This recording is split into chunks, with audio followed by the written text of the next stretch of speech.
আমাদের আজকের class topic voice. Voice mainly IELTS এর প্রত্যেকটা মডিউলে ইউজ হয়। ঠিক আছে। তো আমরা আগে হচ্ছে যে আইএলটিএস বেস কোথায় আমাদের হচ্ছে যে ভয়েস লাগবে, অর্থাৎ আইএলটিএস কেন্দ্রিক ভয়েসটা আগে দেখবো, দেন হচ্ছে যে জেনারেল রুলসে যাব। তো ফার্স্টে যদি আমরা ডেফিনেশনের দিকে যাই, ডেফিনেশন এখানে দিয়ে আছে। প্র্যাকটিক্যালে যদি বলতে চাই যে ভয়েসে আসলে কি হয়, এখানে আসলে একটা রিলেশনশিপ শো করে কার মধ্যে, সাবজেক্ট অ্যান্ড ভার্বের মধ্যে।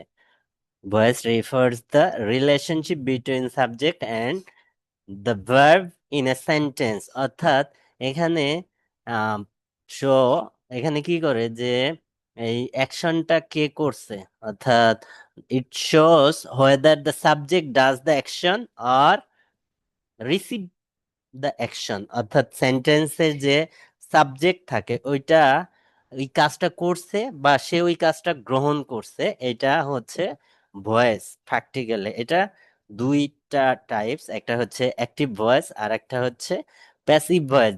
অ্যাক্টিভ ভয়েসে কি হচ্ছে, যেটা হচ্ছে যে সাবজেক্টটা মেইন অ্যাকশন পারফর্ম করে, অ্যান্ড প্যাসিভ ভয়েসে হচ্ছে সাবজেক্টটা এই অ্যাকশনটা রিসিভ করে। এই দুইটা ভয়েস। ঠিক আছে। এখন আমাদের আইএলটিএস এ মেইন যে ফাংশন ভয়েসের, সেটা হচ্ছে যে প্যারাফ্রেজিং। ভয়েসের ফাংশনটা হচ্ছে প্যারাফ্রেজিং। আমাদের লিসনিং মডিউল অ্যান্ড রিডিং মডিউলে আপনারা প্যারাফ্রেজ দেখবেন। প্যারাফ্রেজিং এর অনেক টুলস আছে, তার মধ্যে একটা হচ্ছে ভয়েস চেঞ্জ, অর্থাৎ আপনার কোশ্চেনে থাকবে হচ্ছে যে দেখা গেল হচ্ছে এখানে অ্যাক্টিভ একটা সেন্টেন্স আছে, আপনার অডিওতে ওইটা প্যাসিভ আকারে বললো। ঠিক আছে। বা রিডিং এর একটা কোশ্চেন প্যাসিভ আকারে আছে, আপনি প্যাসেজে গিয়ে দেখলেন ওইটা অ্যাক্টিভ আকারে আছে। অর্থাৎ আমাদের রিডিং লিসনিং এর যে প্যারাফ্রেজিং, এই প্যারাফ্রেজিং বোঝার জন্য আমাদের ভয়েসটা লাগবে। আপনি এটা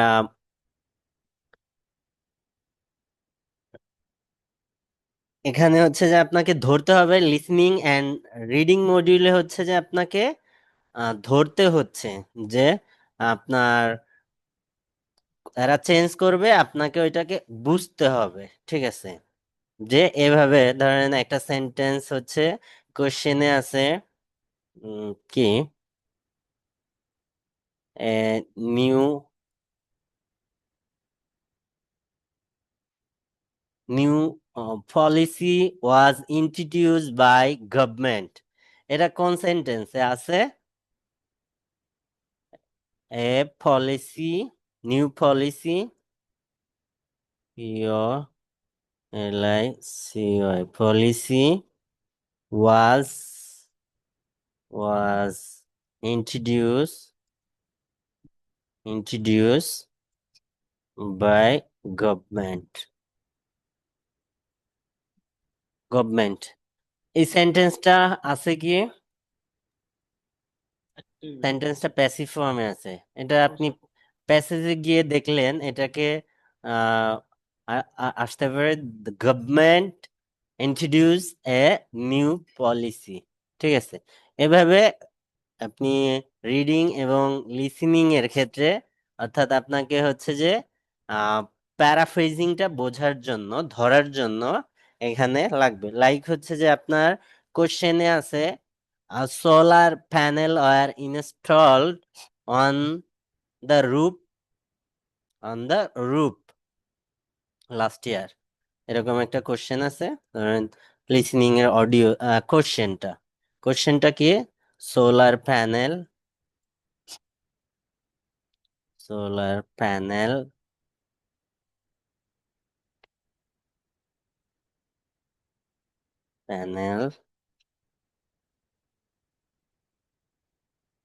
were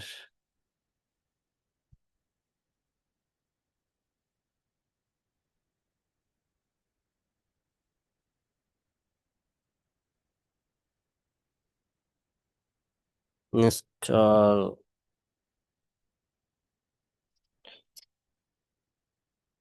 on the রূপ।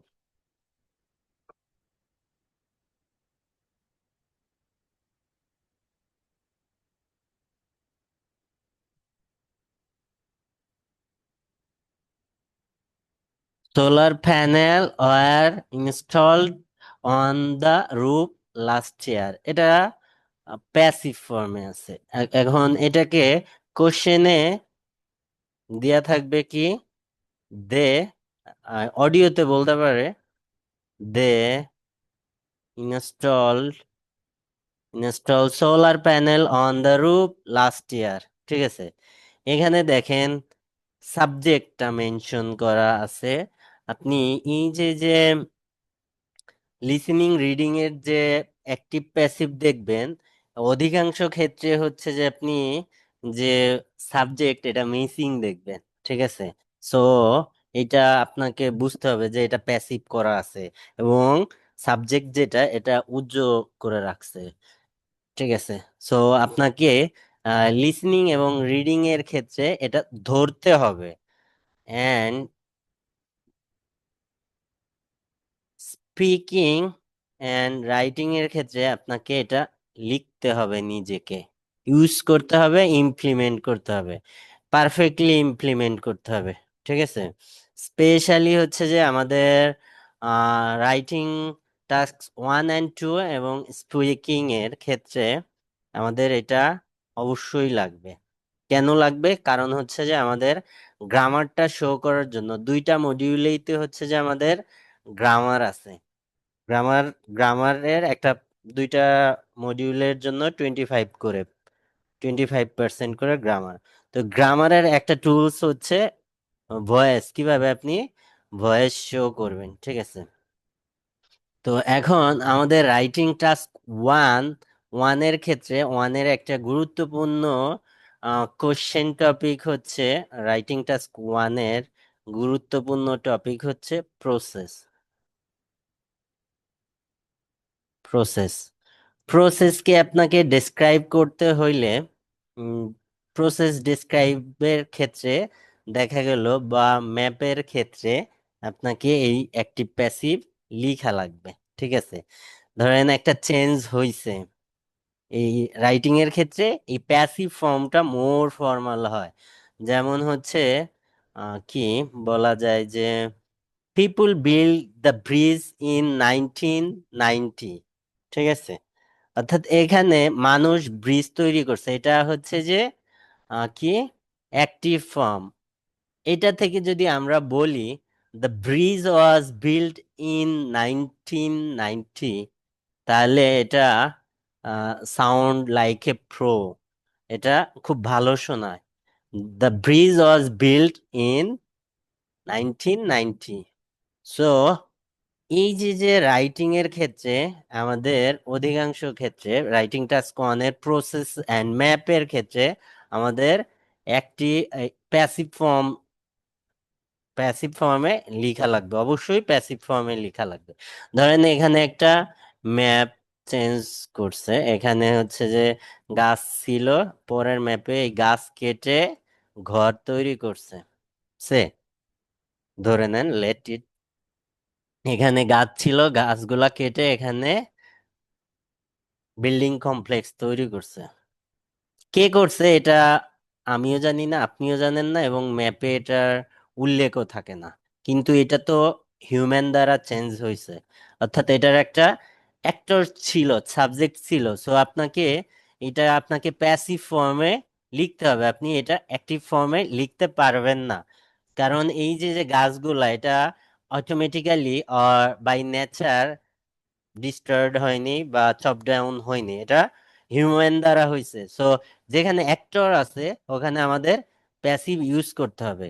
সো আমাদের রাইটিং টাস্ক ওয়ানের গুরুত্বপূর্ণ এলিমেন্ট হচ্ছে ভয়েস বোঝা, অর্থাৎ এখানে প্যাসিভ ফর্ম লেখা লাগে। এখন আপনি যদি ভয়েসটা ক্লিয়ার না থাকে, যে আমি কিভাবে লিখবো, এটা যদি আপনার ক্লিয়ার না থাকে, তখন আপনি এই রাইটিং টাস্ক ওয়ান লিখতে পারবেন না। এবং আমাদের writing task one and writing task two দুই জায়গায় প্রথম যে পোর্শনটা থাকে, দুই প্রত্যেকটা ক্ষেত্রেই আমাদের হচ্ছে কোশ্চেনটাকে প্যারাফ্রেজ করা লাগে, অর্থাৎ গিভেন কোশ্চেন যেটা থাকবে ওই কোশ্চেনের সেম অর্থের লাইন আমাদের প্রথমে লেখা লাগে। এখন without copying the same sentence, অর্থাৎ সেন্টেন্সটা কপি না করে সেম মিনিং এর একটা লাইন আমাদের লেখা লাগে। এটা লেখার ক্ষেত্রে অনেক সময় আমাদের এই যে অ্যাক্টিভ সেন্টেন্সটাকে প্যাসিভ করা লাগে। ঠিক আছে, অর্থাৎ আমাদের রাইটিং টাস্ক 1 and 2 তে আমাদের এই যে যে অ্যাক্টিভ প্যাসিভের ইস্যু থাকবে, আমাদের প্র্যাকটিক্যালি ইমপ্লিমেন্ট করা লাগবে। অর্থাৎ আপনাকে যদি একটা প্রসেস ডেসক্রাইব করা লাগে তখন আপনার এটা লাগবে।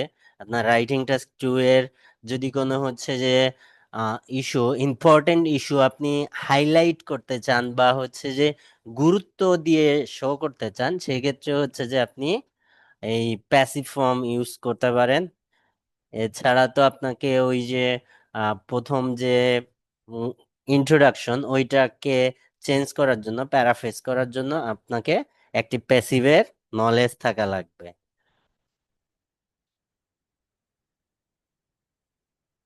দেন আপনার হচ্ছে যে স্পিকিং এও হচ্ছে আমাদের এই একটি প্যাসিভের নলেজ থাকলে আপনি স্পিকিং এও আপনি এই নলেজটা শো করে ভালো একটা ব্যান্ড স্কোর তুলতে পারবেন। এটা ছিল হচ্ছে যে আইএলটিএস রিলেটেড অ্যাক্টিভ নলেজ।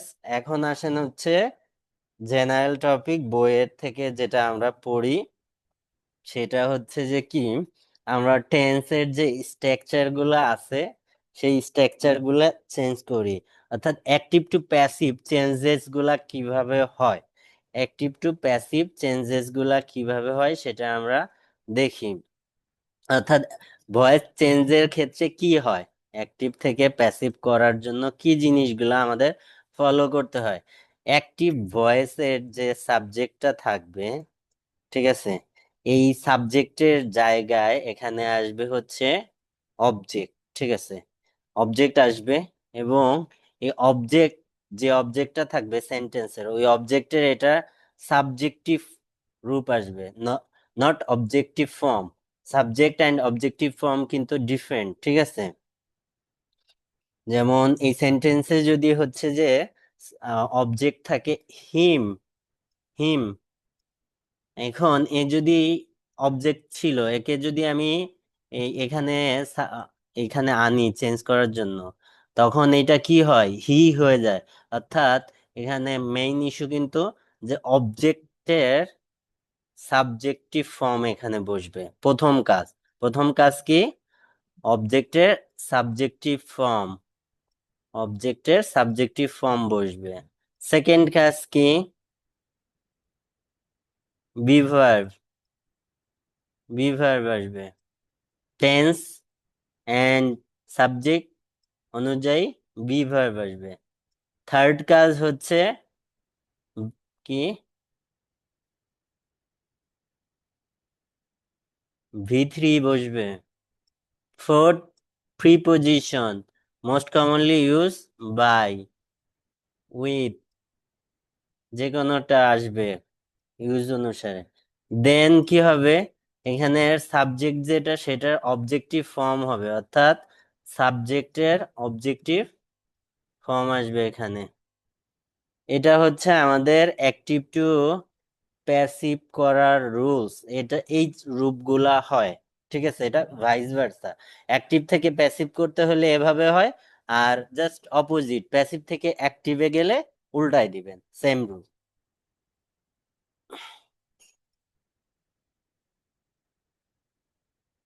এখন যে স্ট্রাকচার গুলা আমরা যদি হচ্ছে যে দেখি, স্ট্রাকচার গুলা যদি দেখি, সেম জিনিসটা সব সবগুলা টেন্সের ক্ষেত্রে এই যে যে গল্পগুলা বললাম সেম জিনিস হবে। চেঞ্জ হবে কি বলেন তো, এই সাবজেক্ট, মানে যদি স্ট্রাকচার লিখি তাহলে হচ্ছে যে সাবজেক্টের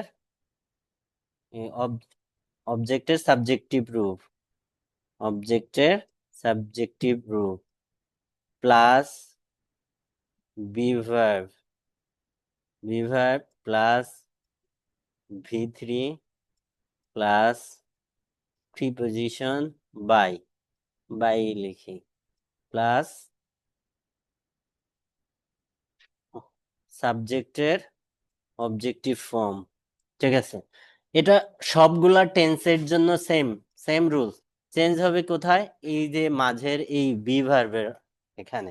এখানে কি চেঞ্জ হবে? ইনডিফিনিট টেন্সের জন্য এটা যদি প্রেজেন্ট ইনডিফিনিট টেন্স হয় তাহলে এখানে বি ভার্ব আসবে এম, এম ইজ, আর যদি এটা পাস্ট হয় তাহলে কি হবে? ওয়াজ, ওয়্যার।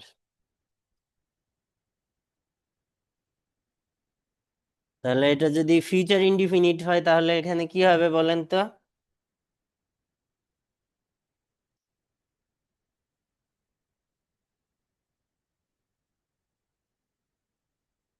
শ্যাল, শ্যাল অথবা উইল প্লাস বি, এক্সট্রা করে একটা বি অ্যাড হবে। ঠিক আছে, বাকি সেম স্ট্রাকচার। ঠিক আছে, এখন আমাদের যদি এটা তিনটা টেন্সের গেল, কোন মোস্ট ইম্পর্টেন্ট তিনটা টেন্স গেল। এরপরে যদি এটা যদি কন্টিনিউয়াস হয় সেক্ষেত্রে কি হবে? এখানে এই বি ভার্বের সাথে এক্সট্রা করে একটা কি অ্যাড হবে? এটার সাথে এক্সট্রা করে একটা বিং অ্যাড হবে। ঠিক আছে, আপনারা বুঝতেছেন? কন্টিনিউয়াস টেন্সে যখন প্যাসিভ হয় তখন এক্সট্রা কি আসে? ক্লাসে কেউ নাই নাকি? হ্যাঁ, বিং আসে। বিং আসে তো আমি বলতেছি, আপনারা কথা রেসপন্স করেন না। এখানে এক্সট্রা করে এই যে জিনিস সেম থাকবে, বি ভার্ব থাকবে। যদি প্রেজেন্ট কন্টিনিউয়াস হয় এটার সাথে এক্সট্রা বিং, যদি পাস্ট কন্টিনিউয়াস হয় তাহলে এটার সাথে এক্সট্রা একটা বিং, যদি ফিউচার কন্টিনিউয়াস হয় তাহলে এক্সট্রা একটা বিং। আর যদি হচ্ছে যে পারফেক্ট টেন্স হয়, ঠিক আছে, পারফেক্ট টেন্স হইলে কি হবে? এখানে বি ভার্ব এর পরিবর্তে হবে হচ্ছে হ্যাভ হ্যাজ। প্রেজেন্টের ক্ষেত্রে হ্যাজ, হ্যাজ অথবা হ্যাভ সাথে কি হ্যাড এক্সট্রা করে বিন, বি বিন, হ্যাভ বিন বা হ্যাজ বিন। বিন হবে। আর ইয়ার ক্ষেত্রে পাস্টে হ্যাড পাস্টের বিন, ক্ষেত্রে পাস্ট হ্যাড পারফেক্টের বিন। ক্ষেত্রে এখানে হ্যাড, হ্যাড বিন। এটা লাগে না, হ্যাড বিন। ফিউচার ফিউচার পারফেক্টের ক্ষেত্রে উইল হ্যাভ বিন বা will shall have, have been, shall have, will have plus been, been বাকি সব জিনিস সেম। সেম ঠিক থাকে। আছে, এটা হচ্ছে যে বেশি ইউজ হয় এই যে এই প্রথম ইনডিফিনিট গুলা। ঠিক আছে, আর কন্টিনিউয়াসটা কম ব্যবহৃত হয়। বাকি প্রেজেন্ট পারফেক্টের প্যাসিভ হয় কিন্তু বাকিগুলার ইউজ হয় না, রেয়ার। ঠিক আছে, এখানে হচ্ছে যে এই তিনটা কন্টিনিউয়াস মানে ইনডিফিনিট গুলার প্যাসিভ আসে, আর কন্টিনিউয়াস টেন্স থাকে, আর প্রেজেন্ট পারফেক্টটা ব্যবহৃত হয় প্যাসিভ। বাকি যেগুলা চেঞ্জেস ওগুলা রেয়ার ইউজেস, নাই বললে চলে। ঠিক আছে, সো এই ছিল হচ্ছে ভয়েস আমাদের। এখানে প্রচুর উদাহরণ, প্র্যাকটিক্যাল উদাহরণ সহ এই ডকুমেন্টসে দিয়ে আছে। আপনারা হচ্ছে যে একটু দেখে নিবেন